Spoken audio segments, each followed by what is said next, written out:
This is groups like Refuse Fascism. Don't worry, I'll get to the alt-right later. This is groups like Refuse Fascism, which professes to promote protest, but has actually said it won't rule out working with groups like Antifa. Here is the poster that they put out earlier about me.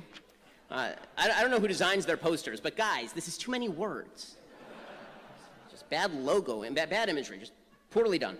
They say on this that the problem is not campus thuggery. For those of you who can't see, it says, no, Ben Shapiro, the problem is not campus thuggery.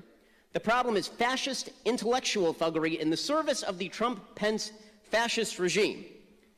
Well, to believe this, you have to have your head so far up your ass you can actually see your colon firsthand. Let's define a few terms. First of all, fascist intellectual thuggery. Let's start with fascism. What exactly is fascism? Well, this is a term that gets thrown around a lot by people who have never read a book. Okay, fascism is the phenomenon whereby people believe that they have the capacity to ram their beliefs down your throat at the point of a gun, or say the point of a baton, or by throwing Molotov cocktails. That's what fascism truly is. Fascism is even more of a tactic than it is an ideology. It's sort of vague in terms of ideology. You've had people on the left who are fascist, people like Stalin, and then you've had people who are on the European right, like Hitler, who's a fascist, who's actually closer to the traditional American left than he would be to the traditional American right. But I've been spending my entire career standing up against fascism and the idea of an overreaching government that uses the power of the gun in order to compel people to do what they want. Antifa is fascist. I am not a fascist. And as far as the service to the Trump-Pence fascist regime, first of all, I just want to note something. For all the talk about Trump and Pence being fascists, like look at the protests outside. Where's Orange Hitler shutting it down?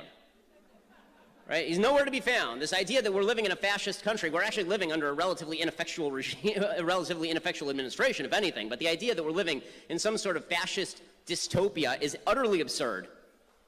As far as the idea that, I'm a white supremacist in service to Trump-Pence, a couple problems there. One, as far as the service to Trump-Pence, again, I didn't vote for Trump or Hillary.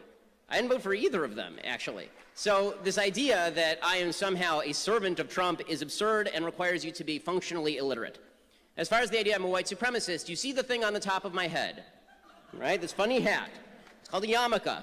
Hey, white supremacists aren't that fond of it, which is why I was, according to the Anti-Defamation League, the #1 recipient of white supremacist anti-Semitism on the internet among journalists in 2016. But no, I'm a white supremacist now. Because this is the way the left works, right? If you don't agree with them, everyone's a white supremacist. You're a Nazi, Nazis should be punched, and therefore it's totally fine to stand outside and try to shut down events if you can get away with it. They're not getting away with it tonight because the police have been allowed to actually do their jobs. So what is their specific objection to me? Well, according to this masterfully done poster, it says, Shapiro is coming to campus to spread ugly fascist views, dressed up in slick-talking intellectual garb. I do like the slick talking. It says, this is harmful, exclamation point. He, along with fascists of many stripes, have targeted Berkeley because reversing Berkeley's radical history would be a major advance for the consolidation of fascism on campuses everywhere and throughout society. The reason I'm here, I've been asked this a lot, the reason that I am here is because fascism does not own this university.